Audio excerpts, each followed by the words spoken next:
My learning of math science by Neeraj Chauhan આપનું હાર્દિક સ્વાગત છે। જે બાળ મિત્રો અથવા જે સ્પર્ધાત્મક પરીક્ષાની તૈયારી કરતા અથવા એનએમએમએસ ની જે પરીક્ષામાં પૂછાતા જે પ્રશ્ન છે રીઝનિંગના કે આકૃતિમાં કેટલા ત્રિકોણ છે, બરાબર, ખાસ લેક્ચર છે એ આજે આપણે જોવાના છે। તો ખાસ શરૂઆતથી અંત સુધી જોશો તો તમને ત્રિકોણના ગણતરી કર્યા વગર શોર્ટકટ ટ્રીક દ્વારા જે છે આપે સમજ છે એ સંપૂર્ણ પૂરેપૂરી મળશે। તો મારી સાથે જોડાયેલા રહેજો। તો આપણે શરૂઆત કરીએ તો સૌપ્રથમ જે ત્રિકોણ છે, બરાબર, એક પ્રશ્ન એવો પૂછાતો હોય છે કે આ રીતે કોઈ પણ ત્રિકોણ આપેલો હોય તમને, બરાબર, તો આ ત્રિકોણ છે, એ જ રીતે બીજો આપણે ત્રિકોણ લઈ લઈએ, બરાબર, એ જ રીતે એની પછીનો ત્રીજો ત્રિકોણ લઈ લઈએ,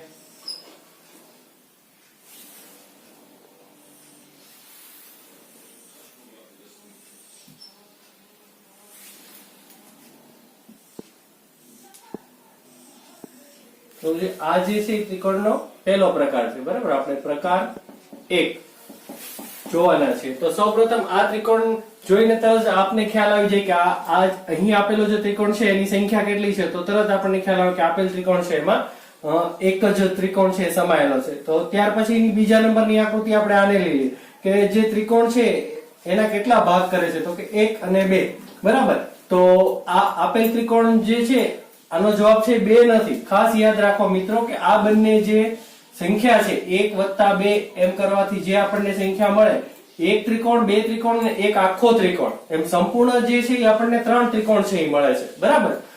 તો એ જ રીતે આપણે ત્રીજા નંબરનો ત્રિકોણ જોઈએ કે આ રીતે એક આકૃતિમાં ત્રિકોણ છે અને બે જે છે એ લંબ રેખાખંડો દ્વારા જે છે ત્રિકોણની રચના થાય। તો સૌપ્રથમ આપણે નંબર આપી દેવાનો 1 2 3, બરાબર। હવે અહીંયા આપેલા જે નંબર છે એનો આપણે સમ એટલે કે સરવાળો કરવાનો છે। તો 3 ને 2 5, 5 ને 6, બરાબર। તો 6 ત્રિકોણ છે એ અહીં મળશે આપણને। તો એ જ રીતે ત્યાર પછીનું જોઈએ કે અહીંયા નંબર આપી દે 1 2 3 4, બરાબર।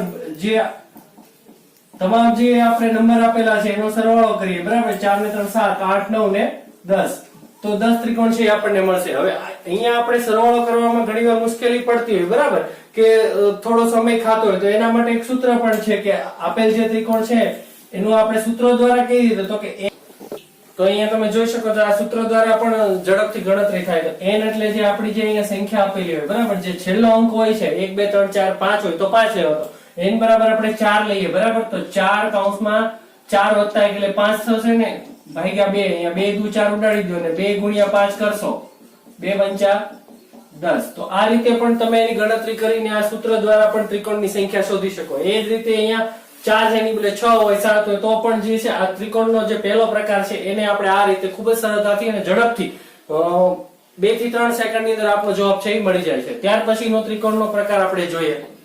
ત્યાર પછીનો ત્રિકોણનો બીજો પ્રકાર છે, બરાબર, જે તમને પરીક્ષાની અંદર જે છે પૂછાતો હોય, તો એમાં સમક્ષિતિજ એટલે કે લાઈન દ્વારા આ રીતે ત્રિકોણ જે છે એ તમને આપેલા હોય 1 2 3 4 આપણે આકૃતિ જોવાની છે। તો ખાસ સમજજો। તો અહીંયા તમે જુઓ કે આ જે ત્રિકોણ છે એનો પાયો છે, બેઝ છે, આપણે આને બેઝ તરીકે લેવાનો। તો અહીંયા તમે હોરિઝોન્ટલ અથવા તો સમક્ષિતિજ જે લાઈન છે એને આપણે ગણતરી કરો તો ખૂબ જ ઝડપથી જવાબ થઈ જાય। આ આપણો જે સમક્ષિતિજ લાઈન છે 1 આ 2, તો આપેલ ત્રિકોણ છે એની સંખ્યા કેટલી હોય 2, ફક્ત સમક્ષિતિજ લાઈન દ્વારા છે એ આપણે નક્કી કરી શકીએ। તો એ જ રીતે આ જે બીજો ત્રિકોણ છે, બરાબર, એ ત્રીજો છે, ચોથો છે। તો આનો જવાબ તમે વિચારો કે અહીંયા આપેલી કેટલી સમક્ષિતિજ લાઈન છે એના દ્વારા ત્રિકોણની રચના થાય છે। તો આપણે ફટાફટ ગણો 1 2 3, તો આપેલ ત્રિકોણ છે બરાબર તેની અંદર કેટલા ત્રિકોણ છે એ રચાતા હોય તો 3। તો એ જ રીતે ત્યાર પછી જે આકૃતિ છે એનો જવાબ તમે ખૂબ જ ફટાફટ આપી શકો, કોમેન્ટ દ્વારા પણ અમને જણાવો, બરાબર, કે 1 2 3 4, તો અહીંયા ત્રિકોણની સંખ્યા શું હશે, બરાબર। અહીંયા આપણે જવાબ છે કોમેન્ટ દ્વારા બતાવવાનો છે। એ જ રીતે અહીંયા તમે જુઓ કે 1 2 3 4 5, તો 5 સમક્ષિતિજ રેખા હોય તો અહીંયા ત્રિકોણની સંખ્યા કેટલી હોય। તો ખાસ બાળ મિત્રો છે આ કોમેન્ટ દ્વારા આપનો જવાબ છે એ ખાસ અમારા સુધી પહોંચાડો। ત્યાર પછીનો જે ત્રિકોણ છે તેનો પ્રકાર જોઈએ। ત્યાર પછીનો જે ત્રિકોણ છે એમાં લંબવત લાઈન એટલે કે આ લંબ છે, આ ત્રિકોણનો બેઝ છે, જે આપણે અગાઉ જો ત્રિકોણનો પ્રકાર શીખ્યા એમાં લંબવત અને સમક્ષિતિજ રેખાઓ દ્વારા જે ત્રિકોણ પરીક્ષામાં પૂછાતા હોય છે, બરાબર। તો તેનો જવાબ આપણે કઈ રીતે આપો, તો અહીંયા તમે જો કે આ બેઝ ગણવાનો છે, બરાબર। તો આને આપણે 1 2 નંબર આપી દઈએ, બરાબર। તો આપણે જે અત્યારે જે આડી લાઈન છે એને આપણે ભૂલી જવાની છે। તો 1 2 છે તો આ બંનેનો સરવાળો કરો, 1 ને 2 કેટલા થાય 3, બરાબર। સેમ એ જ રીતે ઉપરની બાજુ 1 2 છે, બરાબર। તો એનો સરવાળો કરો, 1 + 2 કેટલો થાય 3 બંનેનો સરવાળો કરી દો એટલે કેટલા મળશે 6 બરાબર અને આ જ રીતે ત્યાર પછીનો ત્રિકોણ જોઈએ તો અહીંયા તમે જુઓ છો આપણે સમક્ષિતિજ લાઈન અત્યારે ભૂલી જાય તો એ નંબર આપી દે 1 2 બરાબર તો એ જ રીતે અહીંયા કેટલો થશે આ બંનેનો સરવાળો 3 મળશે અહીંયા 1 2 બરાબર બંનેનો સરવાળો આપણને 3 મળશે બરાબર એ જ રીતે 1 2 અહીંયા મળશે 3 તો જે ત્રણેયનો સરવાળો કરો 3 + 3 + 3 બરાબર થશે 9 બરાબર હવે એક તો આ રીત થઈ એક બીજી પણ રીત છે જેના દ્વારા છે આપણે ખૂબ ઝડપથી કરીએ તો આપણને ખબર છે કે જે સમક્ષિતિજ લાઈનની નીચેનો જે બેઝ છે બરાબર આ બંનેનો તમે સરવાળો કરો એટલે 3 મળે છે તો 3 જે છે એવા કેટલા ભાગ છે તો એક ઉપર સમક્ષિતિજ 1 2 બરાબર તો સમક્ષિતિજ લાઈન આપણે ગણતરીમાં લઈએ તો 2 આવશે તો અહીંયા આપણે જુઓ કે 3 આ બંનેનો સરવાળો 3 ને સમક્ષિતિજ લાઈન કેટલી છે અહીંયા એક અહીંયા છે એક અહીંયા તો 3 × 2 બે સમક્ષિતિજ લાઈન બરાબર સમક્ષિતિજ લાઈન બરાબર 3 દુ 6 તો સિમ્પલ છે ખૂબ ઝડપથી પણ તમે કરી શકો સરવાળામાં જો વધારે સંખ્યા હોય તો ગણતરીમાં મુશ્કેલી પડે તો એક બેઝ મળે સેમ ઉપરનો છે એટલી વખત સમક્ષિતિજ લાઈન ગણી ગુણાકાર કરી દો એટલે ખૂબ ઝડપથી તમારો જવાબ છે એ આવી જાય છે ત્યાર પછીનો ત્રિકોણ આપણે જોઈએ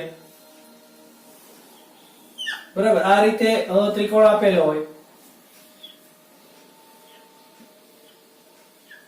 બરાબર આપેલ જે ત્રિકોણ છે એમાં કેટલા ત્રિકોણ છે એવો પ્રશ્ન પૂછાય બરાબર તો આપણે જેમ અગાઉ કર્યું સેમ એ જ પદ્ધતિ થોડી શોર્ટકટ પદ્ધતિ દ્વારા આપણે કરવાનું તો આપણે અહીંયા સૌપ્રથમ ક્રમ લખી દઈએ 1 2 3 હવે આપણને ખબર છે કે 1 + 2 + 3 એટલે કેટલા થાય 6 બરાબર હવે બેઝ ગણી લો સમક્ષિતિજ લાઈન કેટલી છે તો કે 1 2 3 4 બરાબર કુલ કેટલી છે 4 તો અહીંયા જો 6 × 4 કરો એટલે આપણો જવાબ કેટલો આવે 6 ચોક 24 તો બેઝ લાઈન છે સમક્ષિતિજ લાઈન ટોટલ ગણી લો એની સાથે 1 2 3 જે આપેલી સંખ્યા છે બરાબર એનો સરવાળો કરો અને ગુણાકાર કરો એટલે ખૂબ ઝડપથી જે છે તમારે સરવાળો લાંબો ન કરવો પડે અને તમારો જવાબ છે એ ખૂબ ઝડપથી આવી જાય બરાબર એ જ રીતે ત્યાર પછીનો જે ત્રિકોણ છે એ 4 નંબરમાં હું આપને આપું છું એ તમારે કોમેન્ટ બોક્સમાં લખીને બતાવવાનો છે કે આપેલ જે ત્રિકોણ છે તેની અંદર ત્રિકોણની સંખ્યા કેટલી છે બરાબર 1 2 3 4 બરાબર અને આપણી સમક્ષિતિજ લાઈન 1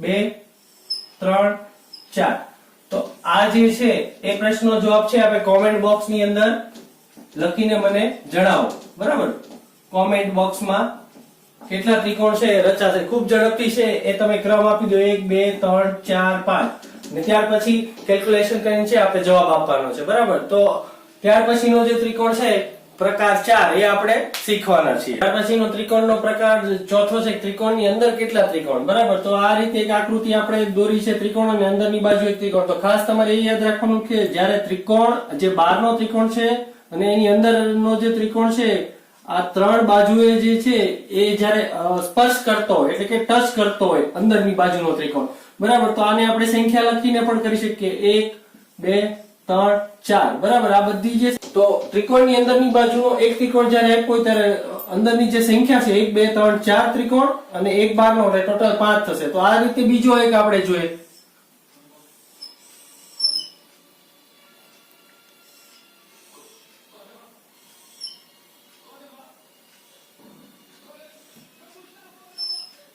આ રીતે ત્રિકોણ આપેલો હોય બરાબર બહુ મૂંઝાવાની જરૂર નથી ખૂબ ઝડપથી અને સરળતાથી થઈ જાય તો આપણે અહીંયા જે શીખ્યું એના આધારે જ કે અંદરનો એક ત્રિકોણ છે તો આપણે એ લખવાનું એક ત્રિકોણ જે છે બરાબર એના માટે 4 જે સ્પર્શ કરે છે ત્યાર પછીનો જે આ અંદરનો પછી આ ત્રિકોણ ગણો તો એના માટે છે પાછા 4 અને બહારનો જે આખો ત્રિકોણ છે બરાબર એ પ્લસ કરવાનો તો 4 + 4 બરાબર એટલે 4 + 4 ને બહારનો જે છે એ વત્તા એક ત્રિકોણ એટલે કુલ કેટલા ત્રિકોણ થશે 9 બરાબર તો કુલ 9 ત્રિકોણ છે એક ખૂબ ઝડપથી તમે ગણી શકો જે આ રીતે બરાબર તો ત્યાર પછીનો જોઈએ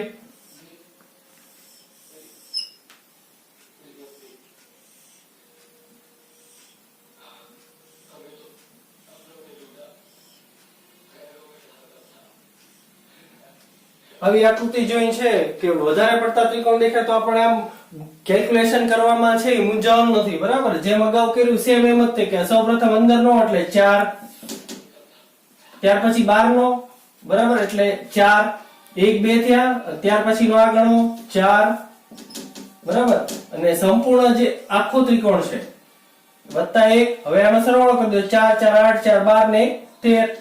તો આપેલ જે ત્રિકોણ છે એની સંખ્યા કેટલી? તો કે 13. તો ખૂબ ઝડપથી છે તમે આવા ત્રિકોણ જે છે એની ગણતરી ખૂબ ઝડપથી અને અમુક જ 5 સેકન્ડ ની અંદર છે આપનો જવાબ છે આવી જાય છે. બરાબર? તો કેલ્ક્યુલેશન છે આ રીતે કરવાનું છે.